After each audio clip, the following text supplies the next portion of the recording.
The thing about being underestimated by your own family is that eventually you stop fighting it. You let them believe what they want to believe and you build your actual life somewhere they're not looking.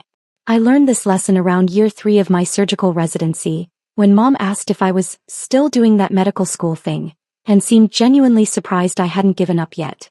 By year 5, when I'd been published in the New England Journal of Medicine for innovative trauma surgery techniques, she was telling her book club friends I worked at a hospital in some technical capacity. Now at 33 I'd stopped correcting her entirely. "Marcus, tell everyone about the promotion," Mom said, beaming at my older brother across the Christmas dinner table. The dining room of my parents' suburban Boston home was decorated within an inch of its life, every surface covered in garland, lights, and an aggressive amount of holiday cheer. Marcus straightened in his chair, preparing to hold court. "Well, I'm now senior project manager at the firm. It's a big step up. I'll be overseeing multiple development teams, directly reporting to the VP of engineering." "That's wonderful, honey." Mom clapped her hands together. "A real leadership position. Your father and I are so proud." Dad nodded approvingly. "That's the kind of career progression that matters. Management. 40. Making real decisions." My younger sister Diane chimed in from her end of the table. "And I just made partner at the law firm. Youngest person in the firm's history to make partner before 35.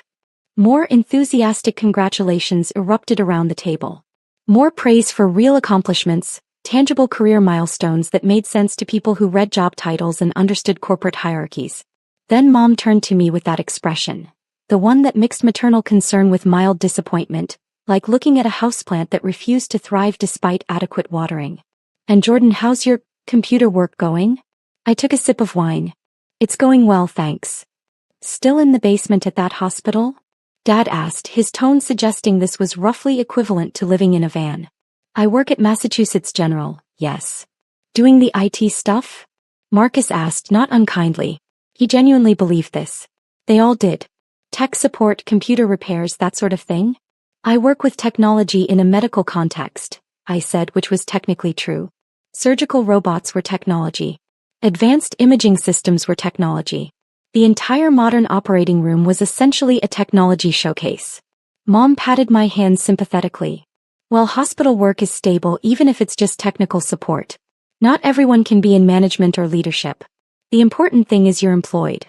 Diane's husband, a corporate attorney who joined the family 2 years ago, leaned forward with the confidence of someone about to impart wisdom. "Have you considered getting certified in hospital administration? IT skills are good, but if you want to move up you need business credentials. I know some people in healthcare management if you want an introduction." "That's thoughtful," I said. "I'm pretty settled in my current role though." "But there's no advancement in tech support," Marcus insisted, his project manager instincts kicking in. "You're 33, Jordan. You should be thinking about career progression. Moving into management. Building something." Dad set down his fork with that decisive gesture that meant he was about to deliver serious fatherly advice. "Your brother's right. You've been doing the same computer job for 8 years now? At some point you need to show ambition. Take on leadership responsibilities. Make something of yourself." I'd been chief of surgery at Massachusetts General Hospital for 14 months. Before that I'd spent 2 years as vice chief. Before that I'd been the head of the trauma surgery division. I oversaw 240 physicians across 11 surgical departments. Last month I'd performed a groundbreaking procedure that separated conjoined twins.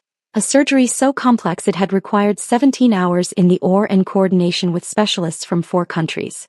But sure, I needed to show more ambition. "I'll keep that in mind," I said, refilling my wine glass. Mom sighed. "We just worry about you, honey. Marcus has his management career, Diane has her partnership. They're building real professional legacies. You're a smart person. You could do more than fix computers in a hospital basement." "I appreciate the concern. Have you at least gotten a raise recently?" Dad asked. "Cost of living in Boston is brutal. I hope they're paying you decently for the tech support work." My compensation package last year was north of $800,000, not including bonuses and speaking fees. My hospital basement was actually a corner office on the 8th floor of the surgical wing with views of the Charles River. But I just smiled and said, "I'm doing fine financially, Dad." The conversation mercifully shifted to other topics. Diane's recent courtroom victory, Marcus's new house in the suburbs, Mom's book club drama. I faded into the background, which was where I preferred to be during these family gatherings. Let them have their narratives. Let them believe I was their underachieving youngest child who'd somehow ended up in a dead-end tech support job at a hospital. The truth was too complicated to explain, and they'd proven over the years that they weren't interested in hearing it. My phone buzzed silently in my pocket. I ignored it, probably a consult request that my on-call team could handle. Christmas dinner with family meant being unavailable unless it was a genuine emergency. Buzzed again. Then a third time in rapid succession. I pulled it out discreetly under the table and glanced at the screen. 3 messages from my administrative assistant, marked urgent. Mass casualty incident incoming. Multi-vehicle accident on I-93. At least 15 critical injuries. All trauma teams being activated. If we need you. Multiple complex traumas. Your team is requesting your presence. Trauma bay is being cleared. This is going to require all hands. I was reading the 4th message when my pager went off. The high-priority tone that meant genuine emergency, not routine consult. In the sudden silence that followed the beeping, every head at the table turned toward me. "What's that noise?" Mom asked, looking confused. "Is your phone broken?" "It's a pager," I said, standing up and pulling the device from my belt. The screen showed what I'd expected. Trauma alert, mass casualty, chief of surgery required, immediate response. A pager. Marcus laughed. "Those still exist.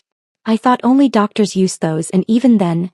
He stopped mid-sentence, his expression shifting as some connection fired in his brain. I was already moving toward the hallway, pulling up the detailed incident report on my phone. 15 victims, multiple critical. At least 3 requiring immediate surgical intervention. 2 pediatric cases. This was going to be bad. My phone rang, the distinctive tone I'd assigned to my trauma coordinator. I answered while grabbing my coat from the hall closet. "Dr. Williams, we've got a developing situation." Sarah's voice was calm but urgent, the tone of someone who'd coordinated enough emergencies to stay professional under pressure. Multi-vehicle pileup on I-93 northbound. Initial responders are reporting at least 15 critical injuries. We're activating all trauma teams, but we need you here. Multiple cases are going to require your expertise. "What's the breakdown?" I asked, already running through mental protocols.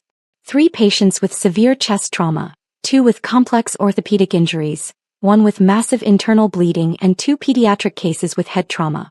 Plus multiple others still being assessed. The ER is about to be overwhelmed. Activate the disaster protocols. I want all available or staff called in. Clear operating rooms 2 through 7. Get neuro involved for the head traumas and call Dr. Patterson in for the pediatric cases. I'm 20 minutes out. Already done. We're setting up now. How fast can you get here? I'll be there in 15. I hung up and found my entire family crowded in the hallway, staring at me with expressions ranging from confused to stunned. "What was that about?" Dad asked. "Why are you talking about operating rooms?" I was shrugging into my coat and checking my bag, always kept packed with a change of scrubs and my surgical basics. "Mass casualty incident. I need to get to the hospital." "But your IT support," Mom said, her voice rising with confusion. "Why would they call you for a medical emergency?" "I'm not IT support, Mom. I'm a surgeon." "A surgeon?" Diane's voice was sharp with disbelief. "Since when?" "Since I completed my residency 9 years ago. Since I finished my fellowship in trauma surgery 8 years ago. Since I became an attending physician 7 years ago." I was moving toward the door, but they'd formed a semicircle blocking my path. Marcus stepped forward, his expression cycling through confusion and something that might have been anger. "Wait, you're saying you're an actual doctor? Surgeon? And you've been letting us think you work in IT for how long?" "I never said I worked in IT. You all decided that's what I did, and I stopped correcting you after the 15th time you ignored me." My phone rang again. "Dr. Williams, first ambulance is 2 minutes out. Severe chest trauma, possible cardiac involvement. We need you in Trauma 1 immediately." "On my way." I ended the call and met my mother's eyes. "I'm the chief of surgery at Massachusetts General Hospital. I have been for over a year. Before that, I ran the trauma surgery division for 3 years. I'm also an associate professor at Harvard Medical School, and I've published 47 papers in peer-reviewed journals. Now, if you'll excuse me, I have 15 people who are going to die if I don't get to the hospital in the next 10 minutes. The silence was absolute. Mom's face had gone pale. Dad's mouth was opening and closing wordlessly. Marcus looked like someone had struck him with a 2x4. The chief of surgery, Diane whispered. You're the chief of surgery at Mass General. Yes. But all this time we thought you were. Tech support in the basement. I know. You've mentioned it at every family gathering for the past 8 years. My phone was ringing again. The pager was going off. I could hear the urgency in every alert, feel the weight of what was waiting for me at the hospital. People were being loaded into ambulances right now, their lives depending on what happened in the next few hours. I moved past my frozen family and opened the front door. The cold December air hit my face, sharp and clarifying. Jordan, wait. Mom's voice cracked. You can't we need to talk about this. I'll call you later, I said over my shoulder, already moving toward my car. A Tesla Model S that they'd always assumed was beyond my tech support salary. Right now, I have actual lives to save. I was in the car and starting the engine when Marcus ran out, his dress shoes slipping slightly on the icy driveway. He grabbed my door before I could close it. Hold on. Just hold on a second. His breath came out in white puffs. You're really the chief of surgery? The Mass General? That's one of the best hospitals in the country. Top 3 usually. Sometimes we hit number 1 depending on the rankings. And you've been letting me, give you career advice about getting into hospital management? You seem to enjoy it. I didn't want to ruin the moment. His face was doing something complicated. Embarrassment and confusion and a dawning horror at years of condescending advice now revealed as absurd. I told you that you needed to show more ambition. I said you should try to move into leadership. I remember. It was last Thanksgiving. You suggested I could probably work my way up to IT department supervisor if I applied myself. Oh my God. He stepped back from the car, his expression shifting to something like nausea. I'm so sorry. We all are. We had no idea. I tried to tell you. Multiple times. But every time I mentioned medical school or residency or my research, you'd change the subject or make a joke about me playing doctor. Eventually, I realized you weren't interested in hearing about my actual life. You'd constructed a narrative that made sense to you and information that contradicted that narrative just didn't register. My phone lit up with another call. The trauma coordinator, 3rd time in 5 minutes. This was getting serious. I really do have to go, Marcus. People are dying. We'll talk later. I closed the door and backed out of the driveway, leaving him standing in the cold, still looking shell-shocked. In my rearview mirror, I could see the rest of my family emerging from the house, clustering on the front steps, their Christmas dinner forgotten in the face of this revelation. The drive to Mass General took 13 minutes, slightly better than my estimate thanks to light holiday traffic. I pulled into my reserved spot in the staff parking area, the one labeled Chief of Surgery, in clear letters that my family would probably find mind-blowing if they ever saw it. The hospital was already in controlled chaos mode when I entered through the emergency staff entrance. The disaster protocols had been activated perfectly. Trauma bays cleared, additional staff flooding in, the entire machine of a level 1 trauma center spinning up to handle mass casualties. Sarah met me at the entrance to the trauma wing, iPad in hand, already walking as she briefed me. First wave is here. We've got a 43-year-old male with a flail chest, possible cardiac tamponade. He's in trauma 1. Second ambulance is 30 seconds out with a pediatric case. 8-year-old girl, severe head trauma. Third wave is coming in hot with multiple crush injuries. I was already moving, my mind shifting completely into surgical mode. The family drama, the years of misunderstanding, the shocked faces on the driveway, all of it fell away. This was what mattered. This was what I actually did.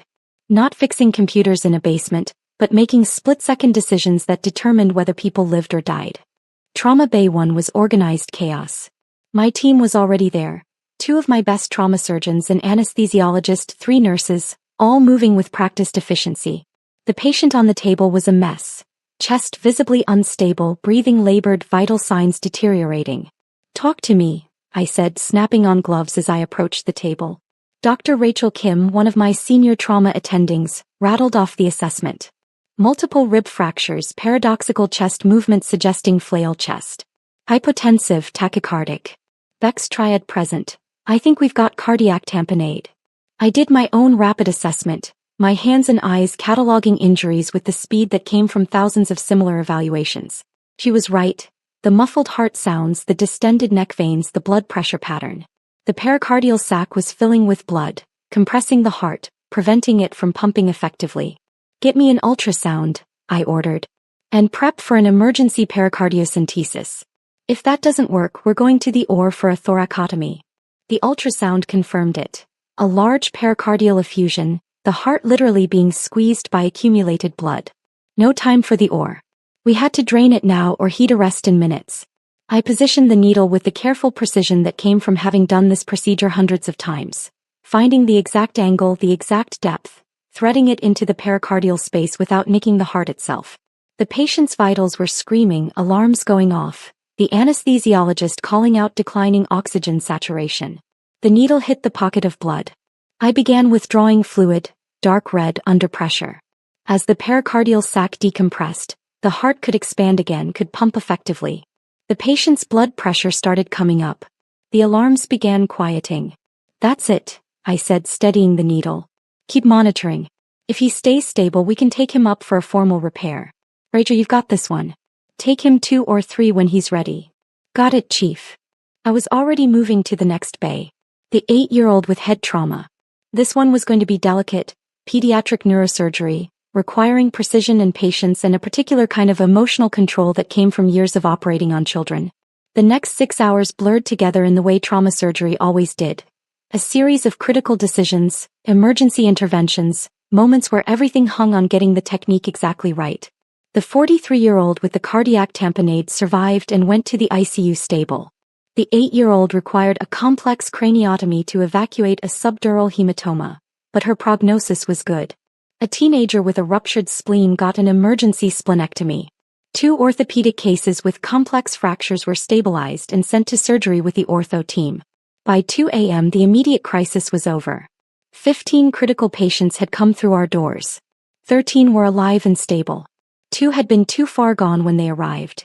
The massive head trauma, the internal injuries that were simply too extensive to repair. 2 deaths out of 15 critical traumas was actually good. Better than the statistical average. But every loss still hit like a personal failure. A reminder that even with all my training and experience, I couldn't save everyone. I was in the staff lounge, still in my blood-stained scrubs, drinking terrible coffee and completing the last of my documentation when Sarah found me. "Chief, you've got about 40 missed calls on your personal phone. Should I be concerned?" "Family," I said. "They just found out what I actually do for a living." She raised an eyebrow. "How did they think you paid for that penthouse in Beacon Hill?" "They thought I rented a small apartment somewhere and was very good with credit cards." "That's..." She searched for words. "How? You're the chief of surgery at Mass General. You're in the news. You've been on CNN. You literally testified before the state legislature about healthcare policy last year. They don't watch medical news. They don't follow healthcare policy. And when I tried to tell them, they heard what they wanted to hear and filtered out the rest." I took another sip of terrible coffee. It was easier to let them believe what they wanted than to keep fighting about it. "But you're one of the top trauma surgeons in the country. You pioneered 2 new surgical techniques. You've saved hundreds of lives." To them, I was the underachieving youngest child who never quite measured up to Marcus's project management career or Diane's law partnership. Sarah shook her head slowly. "That's genuinely insane. What changed tonight?" "Mass casualty incident. They heard me take the call, saw the pager, heard me coordinating the trauma response. Kind of hard to maintain the IT guy narrative when someone calls you chief of surgery repeatedly on a phone call your entire family overhears." "Oh." He started laughing. "Oh, that must have been satisfying." "More complicated than satisfying. Mostly just sad, honestly. 8 years of being underestimated by people who should have known better." My personal phone buzzed again. Text from Mom. "Please call. We need to understand what happened. Why didn't you tell us?" Another from Dad. "We're proud of you. We should have listened better. Please come back so we can talk." Marcus. "I'm an idiot. I gave the chief of surgery at Mass General advice about career advancement. I'm never going to live this down." Diane. "Why didn't you correct us? We made fools of ourselves." I set the phone down without responding. They could wait. Right now, I had patient charts to review, follow-up orders to write, and 2 families to notify about deaths that would shatter their holidays. The personal drama could wait. The actual job, the one they'd never bothered to understand, came first. Sarah was still watching me. Are you going to call them back? Eventually. Not tonight. They're probably losing their minds. Probably. But I've been losing my mind at family dinners for 8 years, listening to career advice from people who didn't know what my career actually was. They can manage one night of uncertainty. She smiled slightly. That's cold, Chief. That's reality. They constructed a comfortable narrative where they were successful and I was struggling. That narrative made them feel good about themselves, so they maintained it even when I presented evidence to the contrary. Now they're dealing with cognitive dissonance and it's uncomfortable. Welcome to what I've been experiencing for nearly a decade. My phone rang, the hospital line. Probably a consult or a post-op update. I answered, falling back into the professional mode that was more comfortable than family drama. Dr. Williams. Chief, it's the ICU. The cardiac tamponade case from earlier. He's stable but his family is here. They're asking to speak to the surgeon who saved his life. I'll be right there. I stood up, drained the last of the terrible coffee and headed toward the ICU. This was the part of the job that nobody saw, that my family certainly didn't understand. Not just the dramatic surgery but the aftermath. The family meetings. The careful explanations. The managing of expectations and grief and hope. The patient's wife was in the ICU waiting room with 2 adult children, all of them looking exhausted and terrified. They stood up when they saw me approaching, their faces desperate for information. Mrs. Patterson? I'm Dr. Williams, Chief of Surgery. I performed the emergency procedure on your husband. Is he going to be okay? Her voice was shaking. They said his heart, they said he almost died. He was in critical condition when he arrived. He developed a condition called cardiac tamponade. Blood was accumulating around his heart, preventing it from pumping effectively. We performed an emergency drainage procedure which stabilized him. He's currently in the ICU sedated, but his vital signs are strong. The next 24 hours are critical but his prognosis is good. She started crying, the release of tension that came from fear transforming into hope. One of the adult children, a woman about my age, grabbed my hand. Thank you. Thank you so much. They said if you hadn't been there, if you hadn't known exactly what to do. I had an excellent team, I said, which was true. But yes, timing was critical. He's lucky he got to us when he did. We talked for another 20 minutes. Me explaining the injuries, the procedure, the recovery timeline, what to expect in the coming days. Answering their questions with patience and clarity, helping them process the trauma of nearly losing someone they loved. This was what I did. This was what my family had dismissed as computer work in the basement. These moments of life and death, these conversations with terrified families, these decisions that rippled out in ways they would never understand. It was nearly 4 a.m. when I finally left the hospital. The December night was bitter cold, the city quiet in that particular way of pre-dawn Boston. My phone had accumulated more messages, family mostly, but also several from colleagues who'd heard about the mass casualty response and were checking in. I drove home through empty streets, too tired to process the family drama properly. My penthouse, the one they thought was a small apartment, was dark and quiet when I arrived. Floor-to-ceiling windows overlooked the city, the Charles River a dark ribbon reflecting scattered lights. I poured a proper glass of wine, not the cheap stuff from dinner, and stood at the window thinking about perception and reality. About how people see what they want to see, hear what they want to hear. About how exhausting it becomes to correct those misperceptions, especially when the people doing the misperceiving are the ones who should know you best. My phone buzzed one final time. Text from Rachel Kim. Great work tonight, Chief.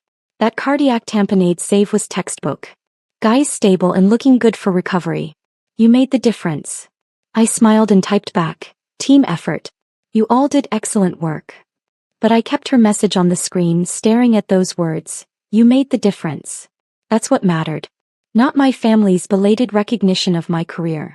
Not their shock at discovering I wasn't who they thought I was. But this, the actual work, the actual lives saved, the actual difference made.